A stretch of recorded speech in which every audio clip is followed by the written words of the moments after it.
Hi, I'm Ashley, and welcome to the Hera Era Podcast.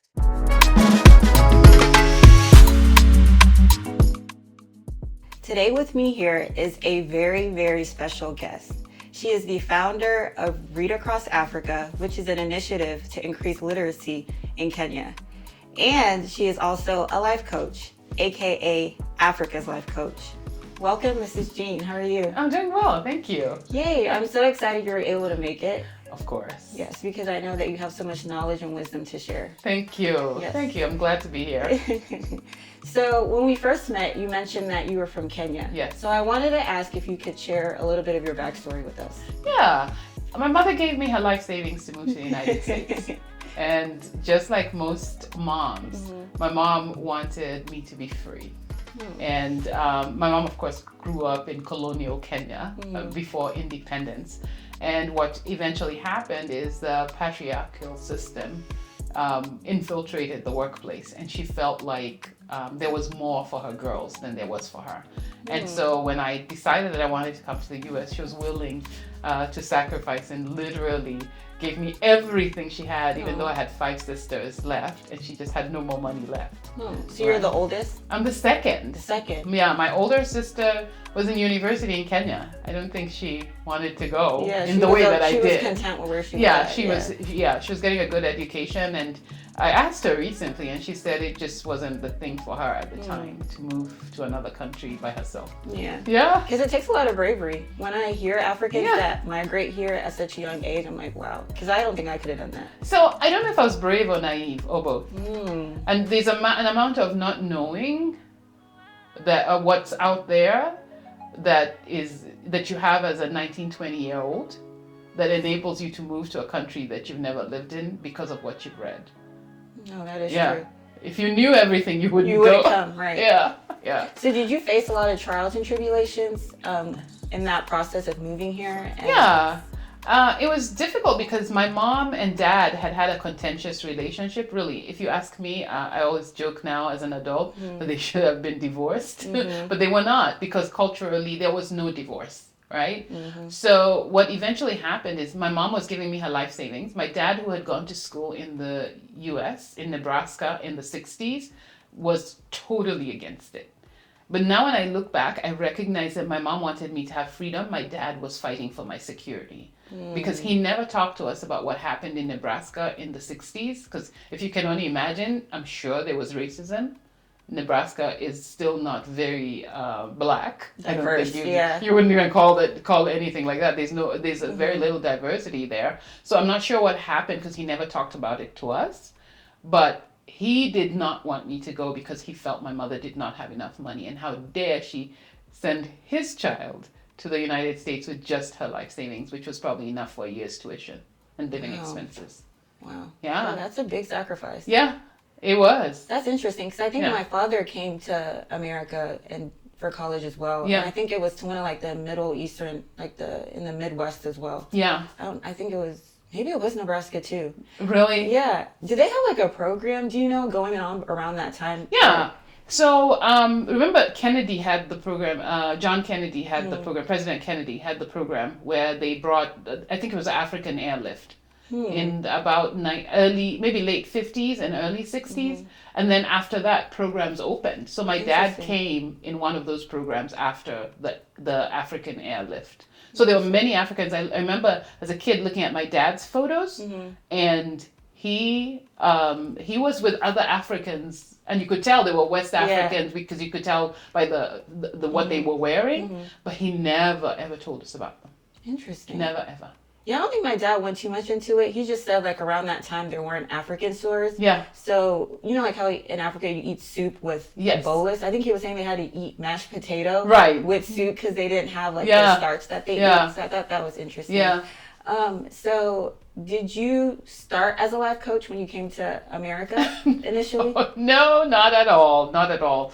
The one thing that I recognize is that mindset that I teach now was always in me. Okay. Right? And I believe it is always in all of us. Is this the power of personal achievement? Everybody has it because everyone wants a lot. And so when I think about it, there were so many challenges that stood in my way between America and my mother and my father that I'm now looking back, I developed this mindset of believing that I would go to school in America and live the life that I wanted, even though we didn't have the money. Like I literally would play in my mind what I was doing in America while I was still in Kenya. Like I was in school, I was meeting new friends, I was doing all kinds of things that I dreamed of doing in my mind before it happened. Interesting. Yeah. So now I look back and I'm like, oh, I always had some life coaching skills, but I didn't know that I could activate it all the time. Mm-hmm. So when I moved here, I did some good things and I totally messed up in some areas. Yeah, in a lot of things. Yeah. Because I've heard a theory that says like your mind can basically create a channel for the kind of life you want to live. So basically your mind can project the kind of life you want. It can become a reality. So that's why the mind is very powerful. Yeah. Actually, the life that you are living now, whether you like it or not, you have created. And that's the hardest thing for most people to realize. And then because some people come to me and they say, but so many people in my family died. Did I create that? No, but you created your reaction to it. Because we always have a choice. And if you decide that the way you react to adversity is going to be in a way that acknowledges the pain and then moves forward with it as the lesson, then you live a different life from if you take the pain and turn it into your victimhood. So it is true that you are constantly creating your life. Interesting, because I don't know if you've seen Suits. Have you watched that? No, I didn't watch Suits. Oh, it's really good. And there's a lawyer called Harvey Specter, and he was mentoring someone called Mike Ross. And he would always tell Mike Ross, if someone is pointing a gun to your head, like, what would you do? And he was like, well, I don't know. He's like, you can pull out a bigger gun. You can pull out like a knife. So you always have options. You always have options. Yeah. Hard to hear when you're going through something. But it is true. It is true. Even I have to consistently tell myself that what you're going through now, sometimes it's so tough that don't get into the rat race and swirl in it. Get out. Like find an exit out of that rat race. Because if you don't, you'll swirl forever. Very true. So why do you focus on mentoring Africans? Because African women have unique challenges. And part of it is just cultural. Many of us are raised to be women who nurture and take care of others. And you'll hear a lot of Africans saying, both men and women, that my mom is she's so selfless. And African women have been raised in that so much that they abandon themselves. And when everyone has moved on and they've taken care of everybody, a lot of times you find that they're regretting that they didn't do for themselves. And when you ask them why, the reasons are valid. Because culture requires for you to be a mom. Culture requires for you to nurture your husband. Culture requires for you to do all these things, but in a way that you haven't, you can't really get out of and live the duality of maybe being a professional woman and going all the way to the top. Because a lot of them do the professional thing, but they go only up until so much. And if you ask them, they'll tell you, oh, I could have gone all the way to the top. And they didn't because they have all these responsibilities. So I felt like no one was speaking to us because I needed a coach badly. And I couldn't find one that looked like me. So for me, I was coached by Lisa Nichols, who is an African-American woman. But at some point, she and I would just go, she was the best, but we would just be at odds because she didn't understand me. And in my mind, I think it was coming up that, you need to solve this problem, even though I didn't go out to be a life coach at all. So what did you major in? In college? Yeah. I went to Morris Brown, of course, which is an Okay. HBCU in Atlanta. And I majored in communications. When I first came, it's kind of interesting. My dad would ask, so what are you going to study in this America? And I'd be like, psychology. And he was like, what kind of job is that? What are you going to do with it when you come back? And then when I got here, I realized I needed to go to graduate school and then to get a PhD to be effective in psychology. Yes, that is true. And I was like, I don't even have money for the undergrad. So I switched to communications. Okay. Yeah. And kind of funny, the way life happens is I'm back into that psychology of Yes, in a way. achievement. Yeah, so Yeah. that's funny. So it worked out. Back to what you were saying Yeah. about some of the struggles that African women face is kind of thinking about others before themselves. Yeah. And I've noticed that too. Like, Yeah. I'm a first Nigerian immigrant. Oh. Not immigrant, sorry, first Nigerian. First. Yeah. First generation Nigerian. Right. Yeah. I love that word. So, like, when I hear stories that my parents and family say, I just think, wow, I could never do that. Because, you know, America is a very, like, individualistic society. Yes. It's all about what I want, how Yes. I feel. And Africa is so, like, how does everyone else feel like? Before I make a decision, Yeah. I have to consider everyone else. So I've noticed that's, like, a really big difference. Yeah. And I think growing up with Nigerian parents, I am sure you have it in you. You're probably, compared to them, you're probably individualistic, but compared to the average American, you are still thinking about others. Yeah, that's true. That's how deep it is, because you hear it from the day you were born. There's certain expectations of a young lady. This is what you do. This is how you be. This is what we do. This is, you walk into a place, the women are sitting on one side and men are sitting on another side. It plays upon how you grow up, you know?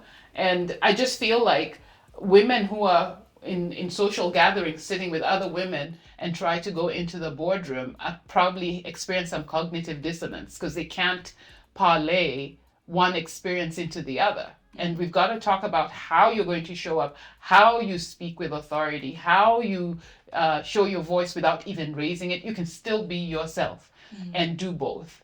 And not have to wonder where the other women are when you get to the corporate space, you know? Those are some of the discussions that we're having. How do I show up as a woman in male-dominated spaces and still keep my personality? So how do you do that? So it's kind of interesting. You've got to go back to what do you really want? Like, what do you really want? And I'm not just talking about on the surface level. You know, it's like earlier on I was sharing with you that I'm looking for the most important things. So if you ask me what do I really want, I want Africa to be well. And when I talk about Africa, I'm really referring to the people. And when you find out, it's so general, then I ask, what in my personality can I explore that enables Africa to be well? And I'm talking about the people again, right? Because I noticed very quickly that when the people change, Africa changes. Like, if an African woman comes to you and she says, I want to change this, and I tell her you need to change yourself, automatically like 15 people will change around her. Like, it happens in such a short time. It's unbelievable, right? So when I ask myself that question, I want Africa to be well, okay, so what are my gifts and my talents? Then I was like, I can talk.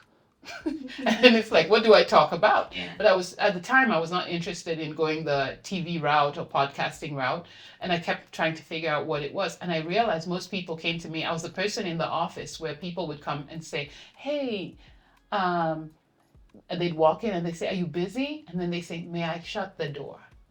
And they would tell me their stuff, and we would talk through it and just open up and I'd give my perspectives. And I realized that people naturally asked me what I felt was valuable in their development.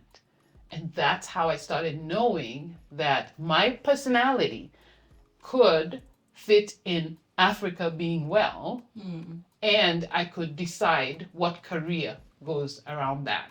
What work can I do around that? So that means there's so much work to be done, because you can do almost anything. Right? And most people are limited. They're like, I want to be a doctor, I want to be a lawyer, I want to be this. But no, there's so many nuances that you can choose to meld together to make you a job. That is true. Right. I think people struggle with what their purpose is in life too. Yeah. And purpose is an interesting one. This is how I help people with purpose, because they make it seem like we're going to be doing this for 14 weeks. I don't have that kind of time. So this is what I do with people when they ask about purpose. I say, if you were told that you had 2 days to live, what would you feel bad that you didn't explore? That's where your purpose lives.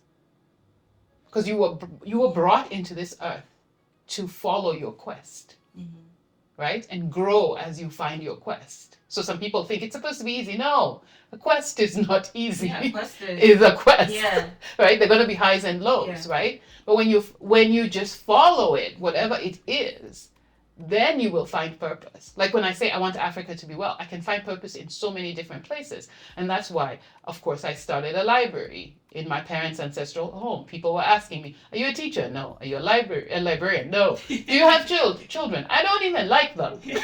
But there's something in me that kept saying, start a library. And it was so ridiculous. I just did. They're like, how are you going to do that? I don't know. We have a house, we have children, and I'll find teachers. That's literally how I did it. And then when it came down to it, it was like, okay, we need tables and chairs. I'm sure there are carpenters in this village who will build us table and chairs. So it's literally just putting the pieces together because I want Africa to be well. Mm-hmm. Do you see what I mean? Yeah. It's that basic, but we're not ready. We think it's difficult because you're told you have to go to this graduate school and go to that and go to that. And that's common amongst Africans. There are 3 professions, I always say. Doctor, lawyer, engineer. Yeah, that's it. And then they kind of slip in accountant. Yes. Accountant was another one. If you don't do these 3, you can be a good accountant. I think that was tech. Tech is okay too now. Tech is now okay, yes. Yeah. So you would say the biggest struggle that African women struggle with is focusing on themselves, you said? Yeah. And what would you say is probably the second biggest one? Just juggling it all, the feeling of, because when you don't focus on yourself, you create other things that you manage. So you become like HR.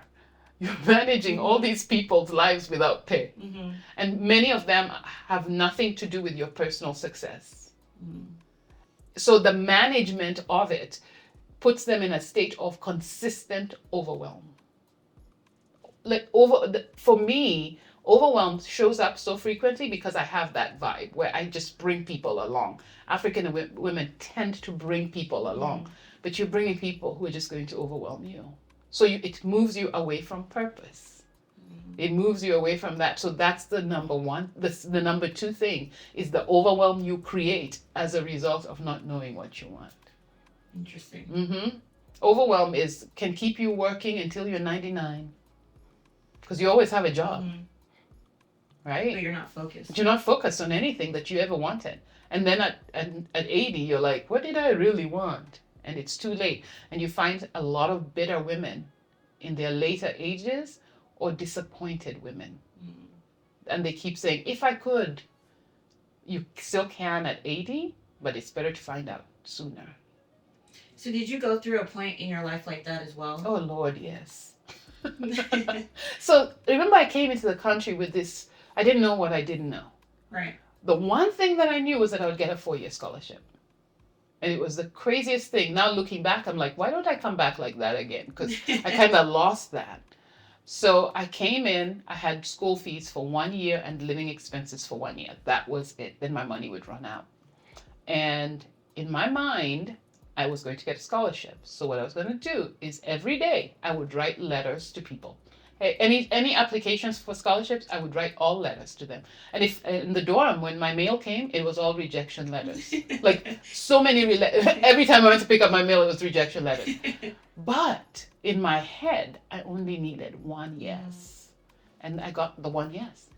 And then I was in school for the rest of the 3 years. And once that happened, once I graduated, I didn't have a vision past graduation. That's why when I coach people, I tell them, I'd like you to cast the vision for the rest of your life. And at some point I ask them, what do you want people, your family to say about you? Not what you did for them, about you on your 90th birthday. Why? It gives you a vision past your problem. And then I come back and I say, okay, let's work on the thing that brought you here. Because what I did is I graduated in 4 years like I planned, but I had no vision for that. And after that, I literally wasted 15 years going around in circles. I had this idea that I needed to be in a corporate environment. I created this persona who was supposed to fit in the corporate environment. It is so not me. I want to wake up in the morning and say, which pajamas am I wearing to my desk today? And yet, for 15 years, I was forcing myself to fit into a place that didn't even match my personality, right? And so in that period, you date losers, you just hang out with friends. you gain weight and lose weight. Like there's all this stuff that you just are lost. Yeah. And it's nothing. Yeah. It's absolutely nothing. You go to baby showers and funerals and parties and weddings, but there's nothing that you're doing. And it was 15 years later, and for me, I was forced to experience it because I was also funding my family, my siblings, and they didn't even ask me. That's the sad part about it. You just take on this responsibility. It's like this hero syndrome, like this savior that saves the family because I'm an African daughter. And I spend money doing things, and for them, they used it wisely. But then I got involved in a lot of things that were not investment related or growth related and all that. And then one day, the economy in 2008 stopped me because I was laid off in 2011, 3 years later. And I had to face the fact that I needed to file bankruptcy to protect my home. Otherwise, I'd be homeless. Right? And at that point, it changes you. From then on, everything changed. Puts everything in perspective. You will stop whether you want it or not. So stop on your own. You were going to stop. Yeah. Because now looking back, I've always heard this saying that first you get the whisper, then you get the tap, then you get the knock on the head. And I waited for the knock on the head. But when you hear the whisper, just stop. There's one thing I tell people all the time. Cancel everything to check your finances. Like just cancel life for a week and just check your finances. Because you will see where you're spending money. And commitment shows up in two places. Your bank account and your calendar. That's where you see what you're committed to. I was committed to baby showers, funerals, parties, boyfriends, like all kinds of, like nothing. Whereas now, on my calendar, I'm constantly looking and I'm like, who am I talking to this week? Why? What am I spending? Why? Right? And you still catch yourself in situations because the fact that you hear the knock doesn't mean that you react to it well for the rest of your life. Remember, you were in a 15-year loop. You have to unravel the 15-year loop, and some of your habits are hidden in there. So your habits don't always change. Right? Also, that's like your comfort zone now. It is. Yeah. It's the baseline. And whenever you get stressed and you start to feel your emotions, you kind of like relive this life over and over again. You're like recycling what you know. But sometimes you have to ask yourself, how do I get out? And you've got to cancel. Every now and then, just cancel a week for whatever reason. And just look at the week and observe your behavior. And then you'll realize why you're not growing past where you are. Interesting. So do you have like one of your favorite success stories with your coaching program? Is there like one person who you're like really proud of? Yeah, there's one lady, her name is Lydia, and she'll be like, what? Am I your biggest success story? Lydia had moved from Kenya. And in Kenya, she was working in a pretty decent corporate job. And I think she was already in project management. Then she comes to the US and she moves here with her two little boys. And they're twin boys. And Lydia did not believe when she joined. I usually have cohorts. So I have like 25 people, 10 people on the screen at once on Zoom. And when she came in, she paid. And this was during COVID. Okay. And of course, there's a variety of women. Some of them are doctor, so and so and so. And, there are all kinds of people. And she was working an hourly job. And I remember her because she used to log in from the hourly job. And we never saw her. We would see her face every now and then when she was off. And Lydia did not believe that she could get a job.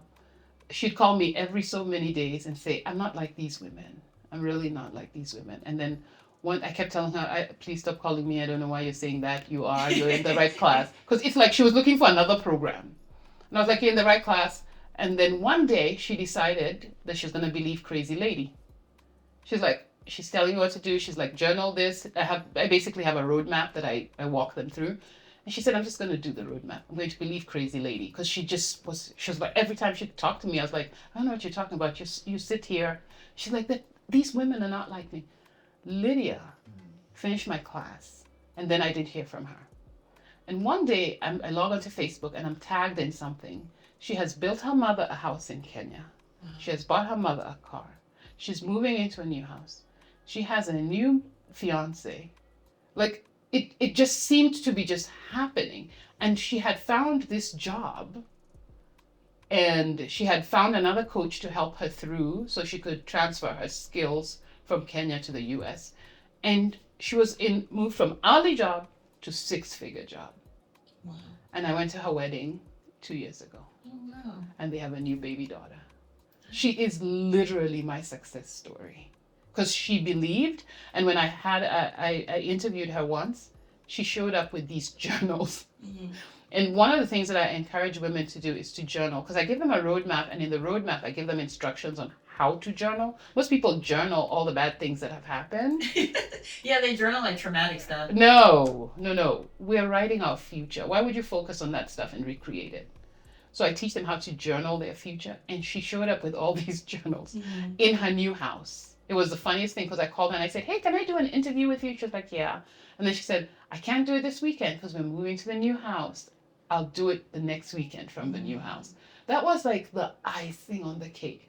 But Lydia believed that her life could change. Like, she was just like, I don't believe it, but I'll believe this lady, because I can no longer live this life. And when people say I can no longer live this life, it's you're home free. Most people are in love with their past. Like, we're so addicted to stress, you have to create stress so that you live in your addiction. That's really what has happened. You're so addicted to the thing, you've learned to live in it. So even when it's not there, you have to create it. Just find more of it. Like, and it's so unconscious, you don't even realize. It's in your friends. They're like, let's do this. And you go through and get all your stressors. And suddenly you're like living in your addiction. And it happens. Even I watch for my addiction constantly. Right? Because I keep creating it. Well, I find like if I'm in situations that I feel are uncomfortable, I overstress so that when the stress comes, it's not more than what I planned for. You get what I mean? Yes.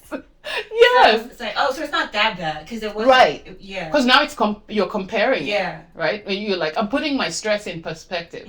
But what you have done is you've created more stress so that your regular stress looks a little less. Manageable. Yeah. Whereas you could just flip that and just say, you know what? Stress is not my portion.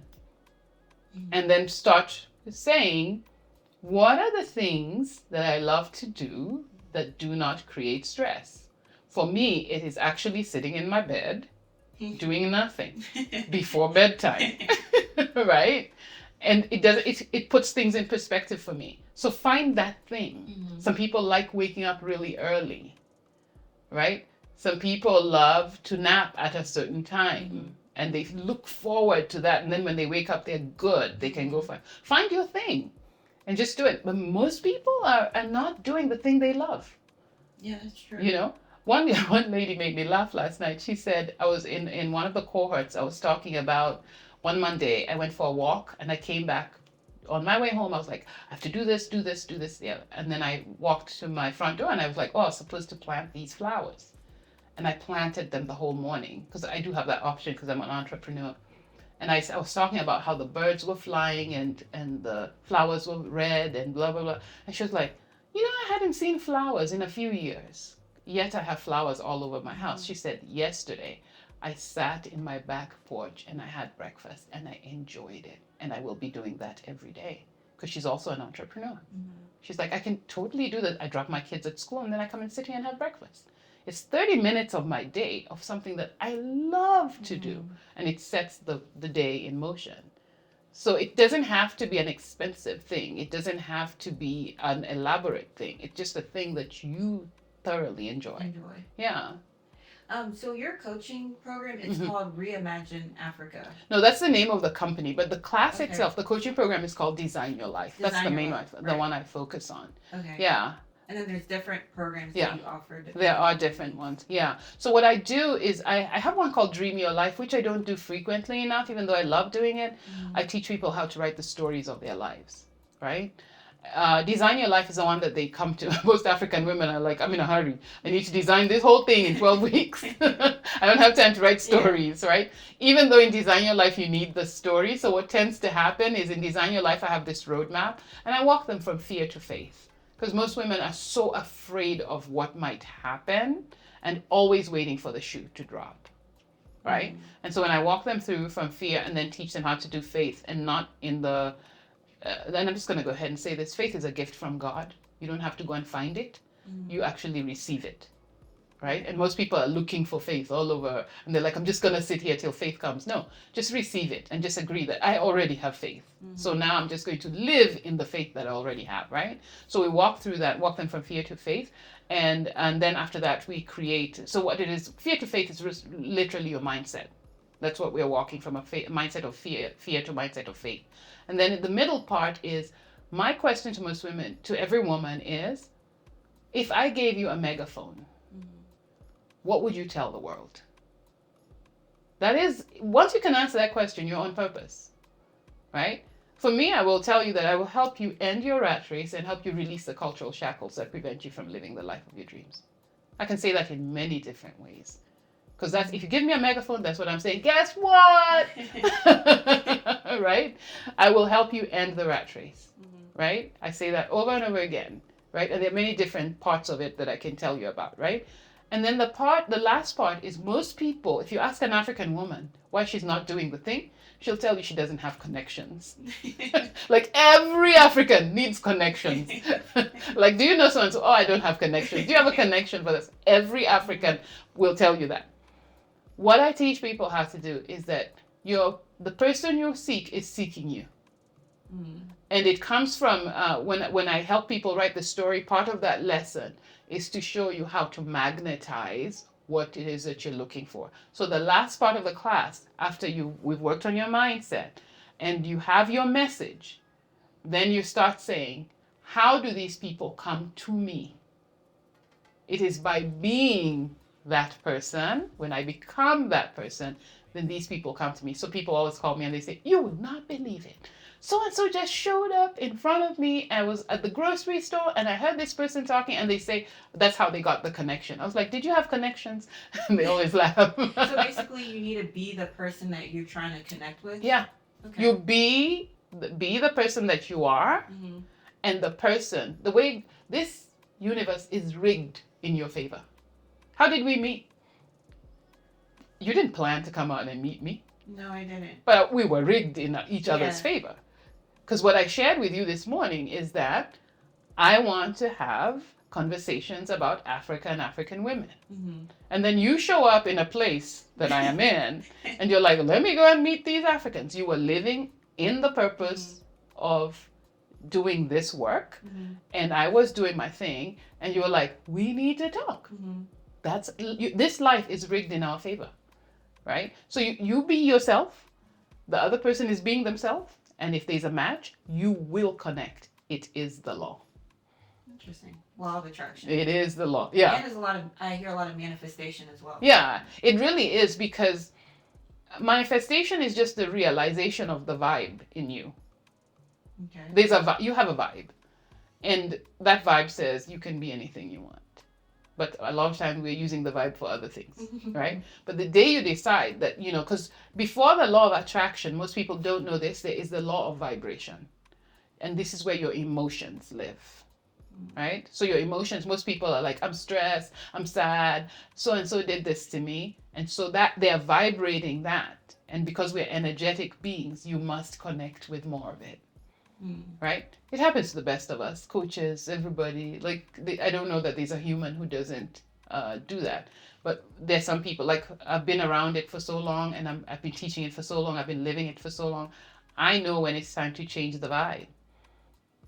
Some people are very natural about it. They've always known how to change the vibe, right? For me, I just didn't. I lived in so much negativity for 15 years. I have to practice, right? I have to practice. But there's some people who just know that this is not me, and they can shed it every single day.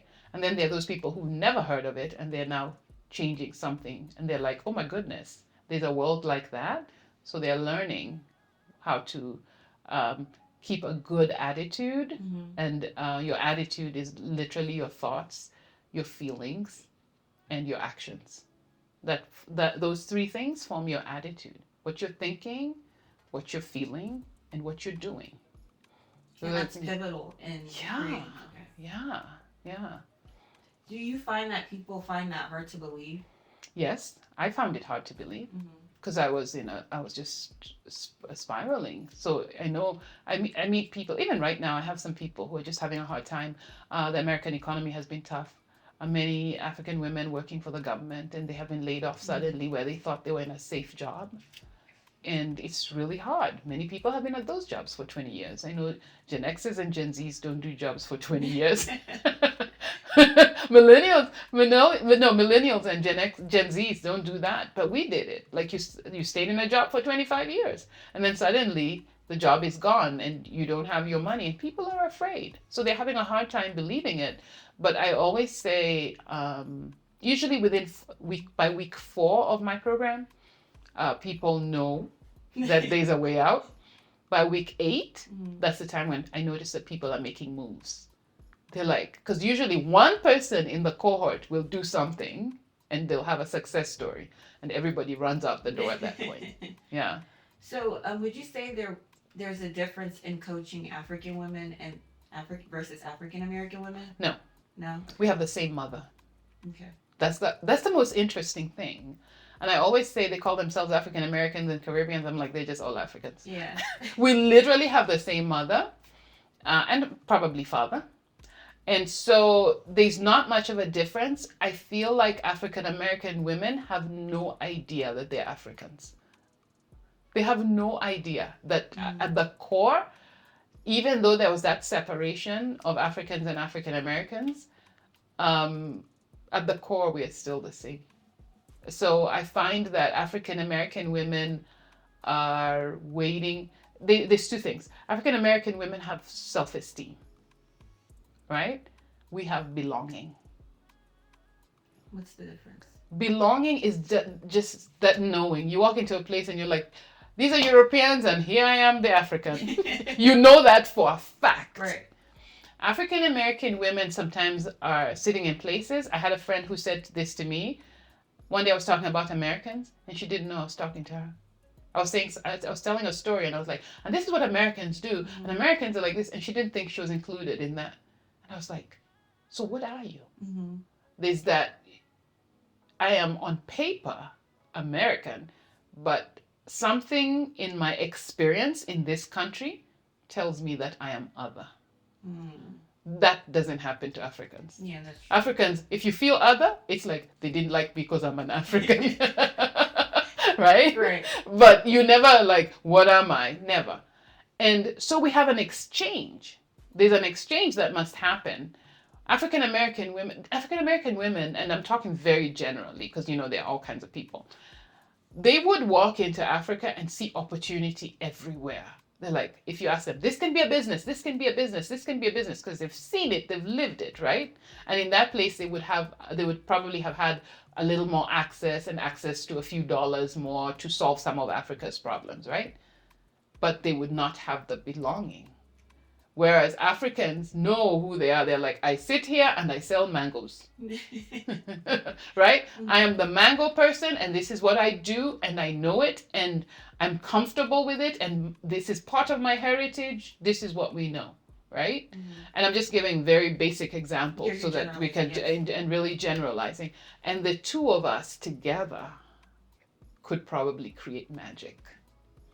Because there's an exchange that must happen. African Americans are asking, how do you just walk around in that skin walking into places that you're technically not welcome in and you're just literally comfortable in yourself, right? And we're asking, how are you making this into a business? Why?